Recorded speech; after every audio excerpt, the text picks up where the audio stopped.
O Evangelho de João, capítulo 4, verso 28 e 30 ao 30. Então, deixando o seu cântaro de água, a mulher voltou para a cidade e disse ao povo: venham ver o homem que me disse tudo que eu tenho feito na vida.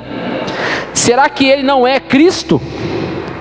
Então, fala assim comigo, então, aleluia, saíram da cidade e foram estar com Jesus. Irmão, essa passagem é da mulher samaritana. Jesus estava na Judeia, sentiu vontade de ir para Galileia e encontrou ela no caminho. Por Samaria ele passou e ele encontrou ela e ele investiu nela. Por que Jesus investiu nela? Por que existe um capítulo inteiro da Bíblia falando de uma samaritana que os judeus não se davam com os samaritanos? Porque ela era uma mulher chave. Fala assim comigo, mulher chave. Olha só, pega a visão aqui.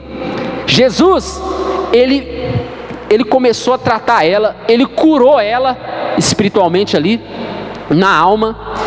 Ele trouxe a revelação de que ele era o Messias, porque ele fala no capítulo 4, ele fala, eu sou o Messias. Foi uma das primeiras pessoas, fora os discípulos, que souberam em primeira mão que Jesus era o Messias. Ele falou literalmente. Agora veja bem, quando ele faz tudo isso, essa mulher larga o cântaro de água e ela vai para onde? Para a cidade de Samaria. E a Bíblia está dizendo aqui para nós no verso 29, que ela falou de Jesus e toda aquela cidade foi procurar Jesus. Meu Deus, irmão, meu Deus, uma pessoa chave tem o poder, por sua influência, por seus relacionamentos, por causa do seu network, por causa da sua liderança natural, de chamar uma cidade aos pés de Cristo. Irmão, é lindo demais, porque aqui, depois que ela vai para a cidade, os discípulos chegam, eles foram comprar comida na cidade. Aí os discípulos falam para Jesus: Jesus, come dessa comida, come, você não está com fome? Jesus falou: eu vou comer outra coisa hoje. Tem um banquete acontecendo e vocês não estão vendo. Há uma colheita invisível acontecendo. Porque à medida que eles chegavam, a mulher falava de Jesus na cidade. E aí a cidade inteira veio ter com Jesus e Jesus pregou para todos eles. Diga aleluia. Então a estratégia do homem-chave, fala assim comigo: ganhe e discipule um líder chave, e você terá uma célula magnética. Eu vou repetir para você, ó. Ganhe um homem-chave, ganhe 2 homens-chave, ganhe 3, e você terá uma célula magnética. Com a estratégia do homem-chave, você implanta uma nova célula, uma nova igreja, uma nova legião de soldados de Cristo, através de uma pessoa. Irmão, esse é um segredo incrível. Incrível. Por exemplo, vou dar um exemplo aqui de um irmão aqui, de uma célula, que era da minha célula, e essa irmã, ela era uma líder-chave, que é a Michele. Cadê a Michele 1? Está na escolinha. Ela está servindo na escolinha. Irmão, ela era uma pessoa-chave, e eu me lembro que a gente tinha célula lá, primeira célula que eu liderei, e essa menina, ela era uma líder, uma mulher-chave. Por quê? Porque aonde ela estava, tinha meninas com ela. Como que você conhece se uma pessoa é uma pessoa-chave? Se ela é bem relacionada. Diga glória a Deus. E aí um dia, nós estávamos numa reunião de líderes da célula, uma reunião de oração, e eu estava orando, ministrando na vida dos líderes. E eu orando, em nome de Jesus, você vai ser um grande líder, você está sendo capacitado, e declarando, profetizando com autoridade. Quando eu ponho a mão na cabeça dela, me vem na hora uma imagem na minha mente, dela trazendo 2 meninas que firmaram na célula. E eu já estava procurando no Espírito Santo um novo líder para a nova célula que multiplicaria. O que aconteceu? o Espírito Santo confirmou essa menina aqui. Só que detalhe, ela quase não falava nada, Léo. Eu nunca nem ouvi a voz dela direito. Mas ela era magnética.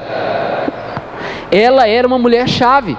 Irmão, não deu outra. Quando ela abriu a célula, multiplicou a célula, depois o Léo foi também, deu um boom os dois juntos. Irmão, a célula dela ficou maior que a minha. Muito poderosa essa célula. Por quê? Porque eu investi numa mulher-chave. Diga aleluia. Melhor que tentar ganhar uma rua inteira, um bairro inteiro, uma cidade inteira, um por um. Uberaba tem mais de 300 mil pessoas. Imagina, gente, nós somos aqui uma quantidade X. Imagina a gente saindo todo dia, religiosamente, pegando um panfletinho de casa em casa, em cada residência. Primeiro que a gente ia ganhar o primeiro, aí ia para o outro, a gente ia esquecer do primeiro. Ia dar certo? Não ia dar certo. Agora a estratégia do homem-chave na sua célula, veja bem, se você aplicar na sua célula, líder de célula, auxiliar de célula, anfitrião de célula, se você aplicar isso e ganhar as pessoas certas, a sua célula vira magnética. Diga aleluia. Como que isso funciona na prática? Vamos supor que eu sou um líder de célula e eu percebi, vamos supor que a minha célula tem 4 pessoas e eu não estou conseguindo trazer visitantes, as 4 pessoas não estão muito engajadas, há um certo desânimo, porque quando não há visitantes numa célula, a célula perde a finalidade. Então, o que eu devo fazer? Reunir com eles, orar, buscar no Espírito Santo e falar para eles, vamos usar a estratégia do homem-chave. Quem é que você conhece? Aí você vai perguntar para cada um, na sua rede de contatos, que é um influenciador de pessoas. E não necessariamente um influenciador de pessoas é uma pessoa que fala bem, ou uma pessoa bonita, ou uma pessoa com uma posição social legal, não. Simplesmente ela tem uma liderança nata. Ela nasceu com aquilo, ela é tão bem resolvida com ela, as pessoas gostam de ouvir ela. Então, um grande segredo, irmão, que o pastor Lucas deixou para nós nesse manual maravilhoso é: invista em homens e mulheres chave. Diga aleluia. Quando você estiver entrando em alguma área, e aí é importante, olha, você acabou de multiplicar a sua célula, você entrou agora num bairro que você não conhece, e você está lá com o anfitrião, você precisa rapidamente, irmão, muitas células não fazem isso, estudar, fazer uma análise de campo. Amém? Com essa era da tecnologia, as pessoas acham que pode ganhar alma só pelo Instagram, pelo WhatsApp, pelo Facebook. Irmão, sinto muito, o método mano a mano ainda é o melhor. As pessoas, principalmente aqui no Brasil, elas gostam de conversar, elas gostam de calor humano. Então agora na pandemia ficou mais difícil, mas não ficou impossível. Então agora as pessoas por um lado estão mais longe, mas por outro lado elas estão mais sensibilizadas. Elas querem um refúgio, elas querem ajuda, elas querem esperança. Eu quero trazer alguns testemunhos aqui. O primeiro testemunho lindo dessa estratégia é um grupo de missionários. Eles foram implantar uma célula, veja bem, olha só, numa região chamada Vila Franca. Era uma comunidade do rio Tapajós. Preste atenção aqui. Eles iniciaram fazendo o quê? Olha só, esses 2 missionários, foram 2, eles chegaram na Vila Franca e eles viram que ninguém era convertido. Ninguém. Eles nem sabiam que era Jesus. O que eles fizeram? Primeira coisa, eles fizeram um evento evangelístico. Eles compraram o filme Paixão de Cristo na época e projetaram um cinema. E as pessoas foram assistir gratuitamente, comendo pipoca. E no final do filme, eles fizeram um apelo para todos aceitarem Jesus. Diga amém. Irmão, a unção do Espírito Santo desceu, aqueles 2 missionários converteram a grande maioria daquela região. Lindo demais, não é? Só que o que eu vou fazer para cuidar daquele tanto de gente? Esse é o problema de você fazer às vezes uns eventos muito grandes e não ter estrutura para cuidar, porque você queima a ficha que você tinha. Por isso não sai chamando todo mundo se você não vai cuidar de todo mundo. Procure homens e mulheres chave. Aí, foi tudo incrível naquela noite. Chegou uma irmã e o seu marido e falou: missionário, eu quero que o senhor abra uma célula na minha casa. E eles falaram: glória a Deus. Deus está suprindo, né, Rafael? Deus está suprindo. Nós estamos precisando de um lugar para fazer uma célula, para em breve virar a sede dessa igreja. Glória a Deus, aleluia. E eles foram para a casa da irmã. Qual que foi o problema? Passou a primeira semana, não conseguiram levar nenhum visitante. Passou a segunda semana, não levaram nenhum visitante. Terceira, quarta, 2 meses. E aí eles ficaram: peraí, está alguma coisa errada. E eles foram a campo analisar por que as pessoas não iam para aquela célula. Mesmo eles convidando, mesmo eles fazendo todo um trabalho evangelístico. E eles descobriram que ninguém gostava daquela família. Ninguém gostava da família. Olha só, isso foi uma tragédia, porque eles não conseguiram. Aí quando eles mudaram, tentaram mudar de anfitrião da célula, não conseguiram, porque havia já um preconceito contra eles, porque eles se envolveram com a família errada, sem analisar o terreno. E aquilo virou uma grande lição. A lição é: você tem que tomar cuidado aonde você planta a sua célula. Você tem que tomar cuidado com quem você coloca como homem propaganda, mulher propaganda da sua célula. Cuidado. Se a pessoa, ninguém gosta dela, isso não tem a ver com santidade não, amém? Amém? Aqui naquela região ninguém tinha convertido direito, ninguém tinha sido batizado, mas tem a ver com a reputação da pessoa. Se ninguém gosta dele, irmão, você vai amar ele, você vai ganhar ele, mas você não vai fazer ele virar o anfitrião. Quantos concordam que o anfitrião é metade do resultado da sua célula? É metade. Então, se na casa há um desconforto, ninguém quer ir naquela casa, você vai ter um problema. O segundo testemunho é diferente. Esses 2 missionários, eles foram para uma região chamada Porto Novo, que era uma outra comunidade. E eles tinham aprendido a lição. Aí eles chegaram, era uma região assim, na beirada do rio assim. E quando eles chegaram, eles viram um homem chamado Francisco. E esse homem Francisco, ele estava ajudando a reconstruir uma casa que tinha sido destruída. Ele começou sozinho a reconstruir, não pediu ajuda para ninguém, e todo mundo foi ajudar ele. Ou seja, ele era um cara inspirador. Diga amém. Mais do que isso, ele começou a distribuir cesta básica para quem não podia. Ele ia lá na cidade de barco, ele voltava, era uma pessoa boa, inspiradora.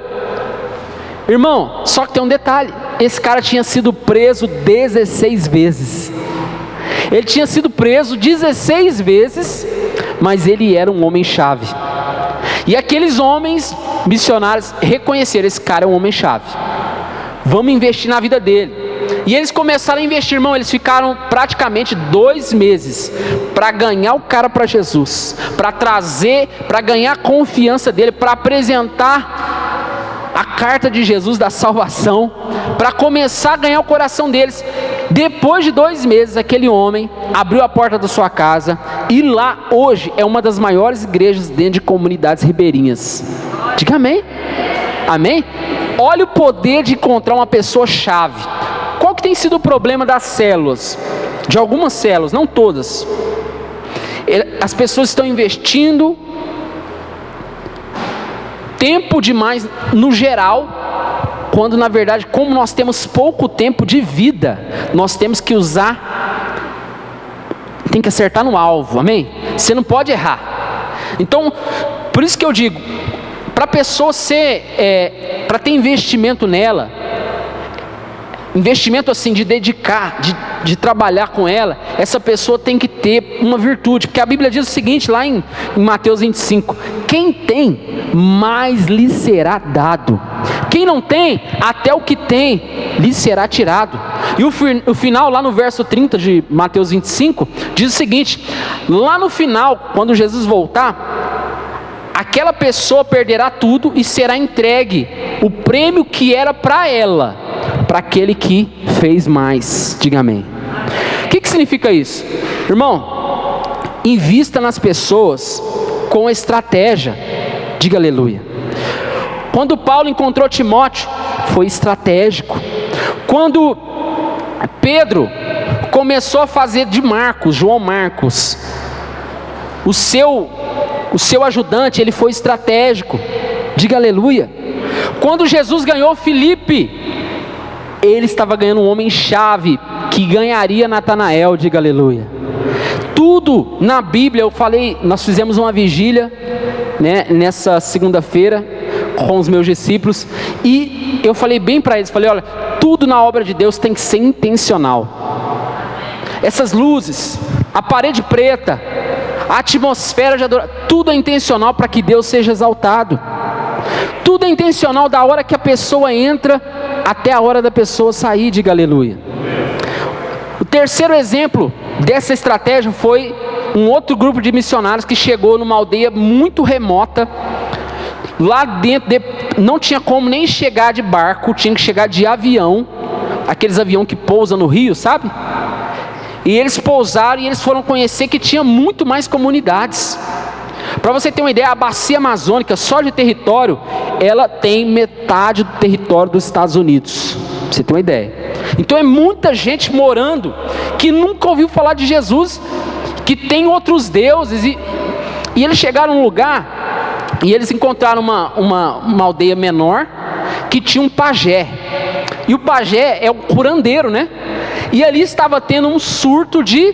Como é que é o nome daquela doença que dá no olho? Conjuntivite. E o pajé não estava conseguindo curar eles com as ervas, com a reza dele. E aqueles missionários, olha só, se eles não conhecessem a estratégia do homem-chave, eles teriam arrumado a confusão. Por quê?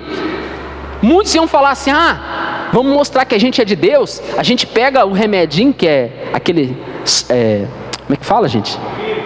Colírio, que é anti-inflamatório, que é, né?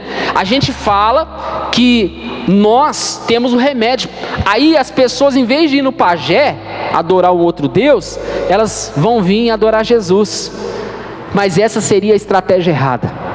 A estratégia certa foi escolher um homem-chave. Quem era o homem-chave? O pajé. Às vezes, irmão, o homem-chave é o macumbeiro. Diga aleluia. E eles foram. E com essa estratégia do homem-chave, eles chegaram e falaram para o pajé: pajé, nós queremos ajudar você, nós viemos da cidade e nós estamos aqui porque Jesus nos colocou aqui para te ajudar a curar as pessoas. Uau, olha só, te ajudar a curar as pessoas da aldeia. E eles deram lá o colírio para o pajé começou, na consulta que ele fazia, começou a colocar e o povo foi sendo curado. Irmão, eles converteram o pajé virou o pastor daquela igreja. Dá um forte aplauso para Jesus, ele merece, amém? Uau! Então 3 dicas, irmão, anote aí, 3 dicas para você identificar quem é o homem-chave. Primeiro, o homem-chave, ele é bem relacionado. Ele não é uma pessoa isolada, ele não é uma pessoa qualquer, ele é bem relacionado, ele tem amizade, as pessoas ficam perto dele. Segundo, o homem-chave é um líder. Não importa se ele é líder da macumba, se ele é o líder, não importa. O que importa é que ele influencia pessoas. Diga amém. Saulo era um grande líder, mas ele influenciava as pessoas a perseguirem os cristãos. Ele levava cartas, ele conseguiu cartas para prender e alguns até matar, alguns cristãos morrerem na mão dele, porque ele era um grande influenciador, e Jesus sabia disso. Jesus foi lá no caminho de Damasco, ele falou: Paulo, por que você me persegue? Você é meu. E aí Paulo virou esse grande evangelista. E uma terceira dica importante: ganhe mais de um homem ou mulher chave. Amém? Por que eu digo isso? Nós estamos lidando com pessoas, e as pessoas têm um ego. O que é o ego? Eu não sou psicólogo não, mas o ego é o que a pessoa ela é. Então, o que ela é não é transformado, é uma natureza caída. Então quando você pega um homem-chave, você converte aquele cara para Jesus, pode acontecer uma síndrome de Saul na vida dele. E ele pode mudar as convicções do coração dele e provavelmente se rebelar. Então o que você deve fazer? Fazer igual Jesus. Tenha vários homens-chaves na equipe. Diga amém. E aí você treina ele, você discipula ele. Por isso que é importante, irmão, você ter discipulado dentro da sua célula. Mas um discipulado com pessoas-chave, não pessoas que não querem nada com nada. Diga aleluia. Segunda estratégia, eu só vou entregar duas. Fala assim comigo. A estratégia, mais forte, a estratégia da boa vaca. Fala mais, a estratégia da boa vaca. Mais uma vez.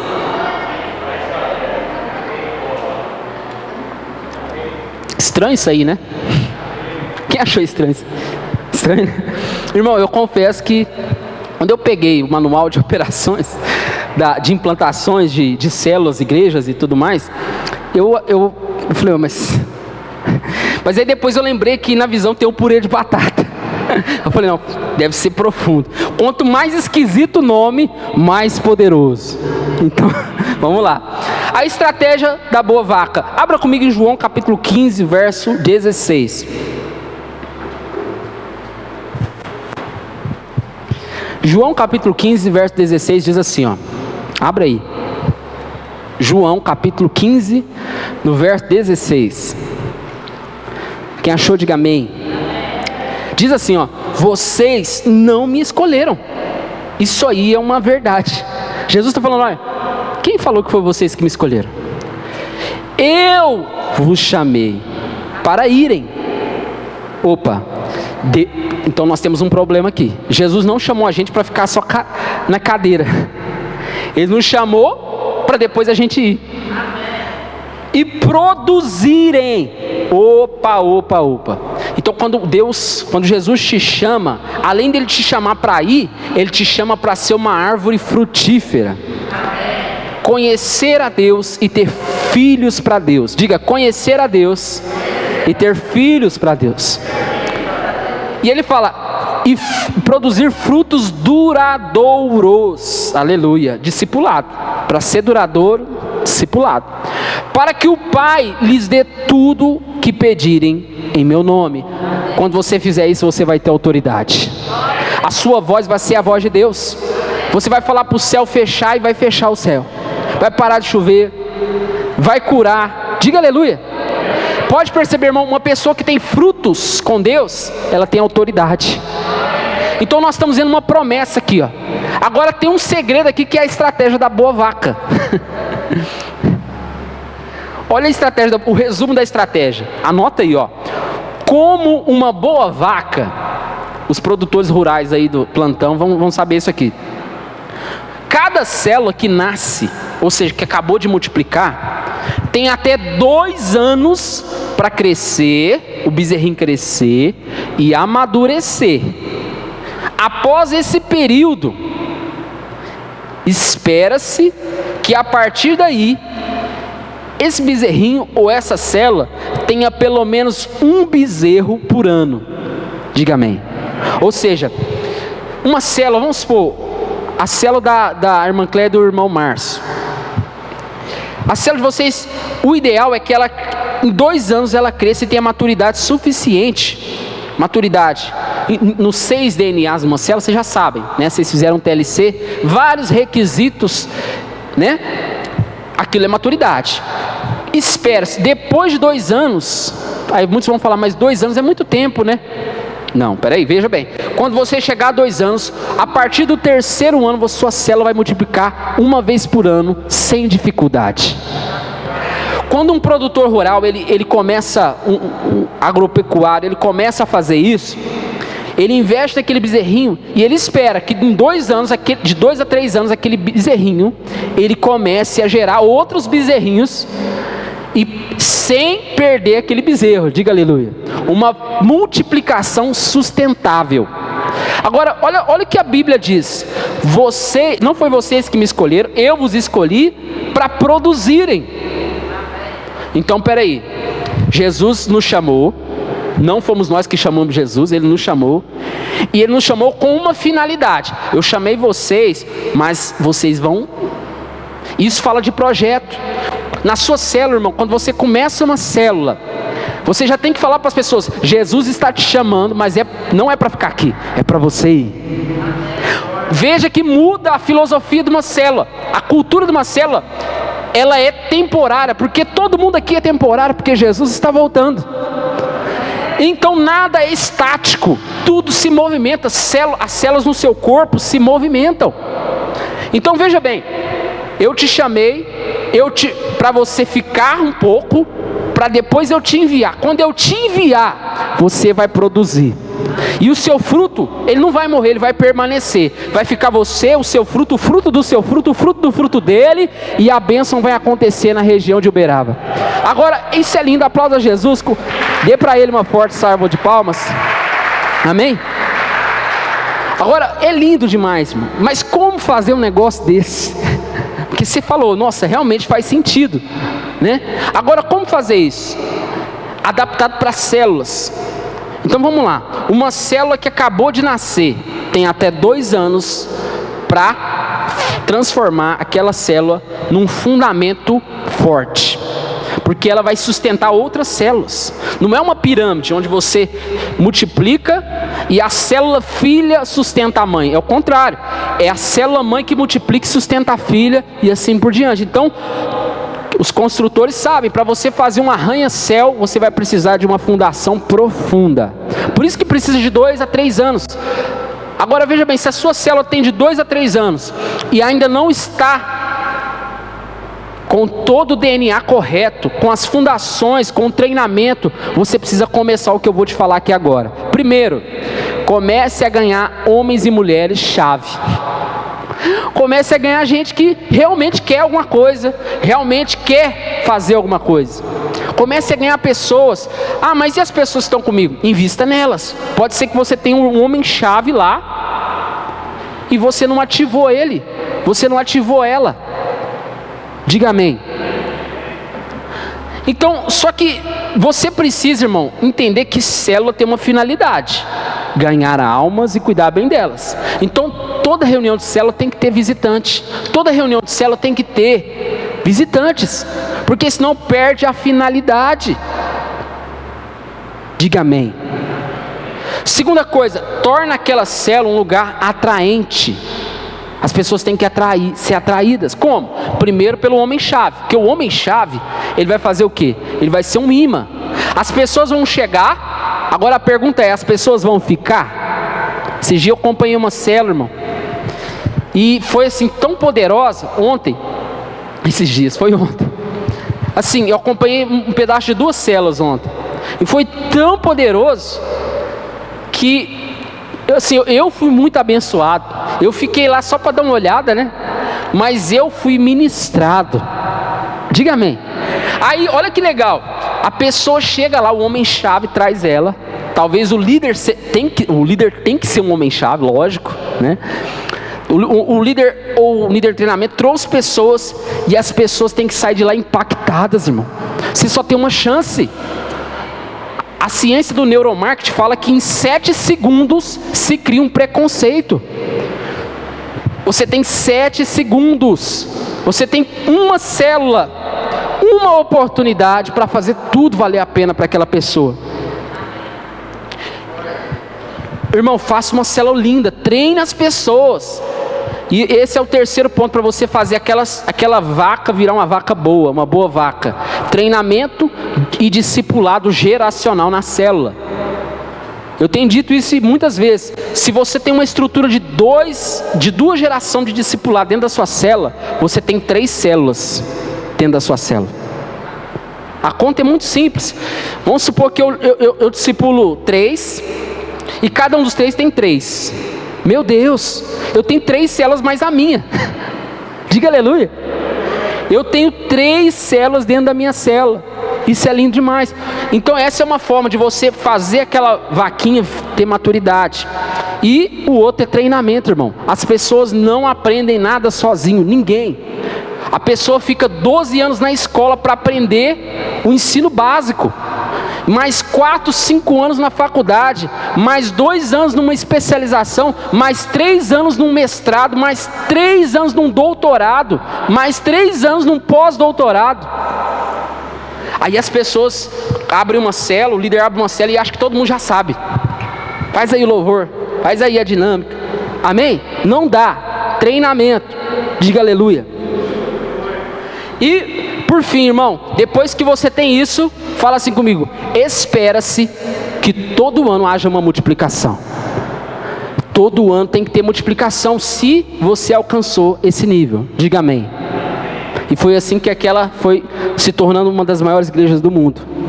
Agora, quantos querem viver isso em Uberaba? Quantos sentem que esse é o seu chamado divino, que vai ficar para sempre? Irmão, é para você. Fique de pé então, você que levantou a sua mão. Nós vamos fazer uma oração, um momento de busca especial. Em nome de Jesus.